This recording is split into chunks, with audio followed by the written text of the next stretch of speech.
जयद्रथ का अंत। प्राचीन काल में जयद्रथ नामक एक वीर राजा था।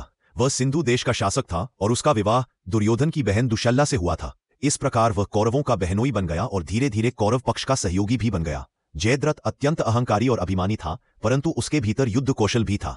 जब कुरुक्षेत्र का महायुद्ध प्रारंभ हुआ तब वह भी दुर्योधन की ओर से युद्ध में सम्मिलित हुआ। महाभारत में एक प्रसंग आता है जब पांडव वनवास में थे। एक दिन द्रौपदी अकेली थी। उसी समय जयद्रथ वहां पहुंचा।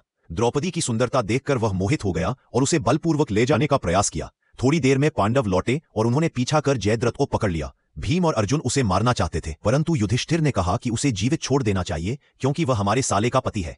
इसलिए अर्जुन ने उसका मस्तक मुंडवाकर उसे अपमानित किया और यह कहा, अब यदि तूने फिर ऐसा कार्य किया तो तेरा सिर धड़ से अलग कर दूंगा। जयद्रथ अपमान से जल उठा और बदले की आग में जलता रहा।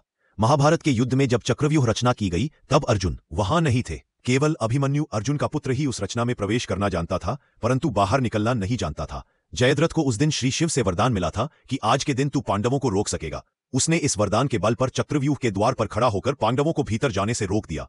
इस प्रकार अभिमन्यु अकेला चक्रव्यूह में फंस गया और दुर्योधन, कर्ण, द्रोण और जयद्रथ सहित अनेक योद्धाओं ने मिलकर उसे मार डाला। अभिमन्यु का वध अत्यंत निर्दयता से हुआ। यह पांडवों के हृदय में क्रोध की ज्वाला बनकर जल उठा।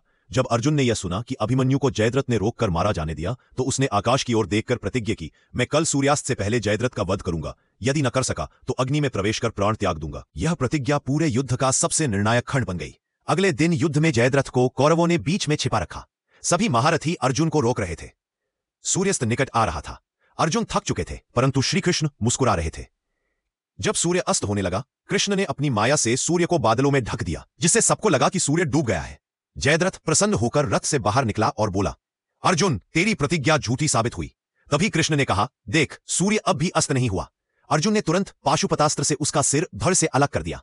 अर्जुन के बाण ने जयद्रथ का सिर काटकर उसके पिता की गोद में गिरा दिया और जैसे ही सिर भूमि से गिरा, जयद्रथ के पिता की मृत्यु भी हो गई, क्योंकि उन्होंने पहले से यह वरदान दिया था कि जो उसके सिर को भूमि पर गिरने देगा उसका मस्तक फट जाएगा।